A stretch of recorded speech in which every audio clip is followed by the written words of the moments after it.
Good morning. Thank you for joining us for our morning motivation presented by the FBC Ministerial staff. My brothers and sisters, once again, welcome to yet another moment of morning inspiration. It is upon the opening of this introduction that I would like to impart to you this thought. It simply says, again, again, and again. Once again, we have been graced with the opportunity to see another Thanksgiving come to pass. And by God's grace, the Christmas season is now upon us once again. It is normally at this time of the year, which we reflect on the various events that take place up to this point. And once again, this year is somewhat reminiscent to last year, filled with this share of ups and downs, peaks and valleys, highs and lows. Although this is the time of season where we traditionally give thanks, this season is also a time when some choose to mumble and grumble because the days have been down and out.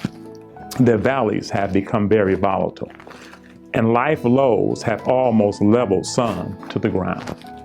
Because of the stresses and strain of this season can bring, we may have the tendency to place more emphasis on what's going wrong than rather what's going right.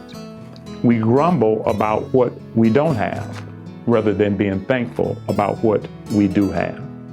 And we mumble about the churches even, that they're not doing enough.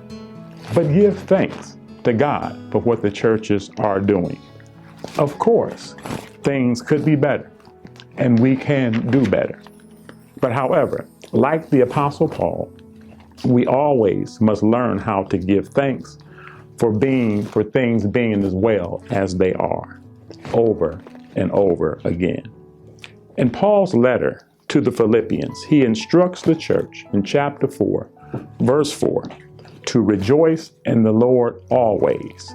And again, I say rejoice. Paul could surely attest to the trials and tribulations he constantly faced during his time in ministry.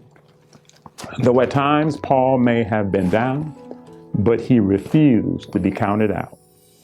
Paul, through the grace of God, learned how to turn his volatile valleys into victories.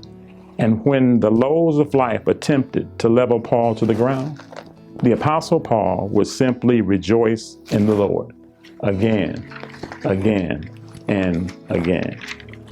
From persecution to prison, Paul retained his joy by being strong in the Lord and resting in the power of his might.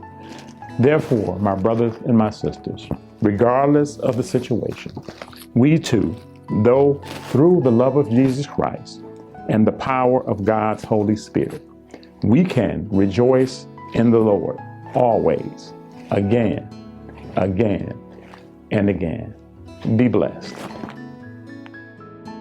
Thank you for joining us for another moment of inspiration. It is our prayer that you have been motivated, encouraged, and inspired by today's word.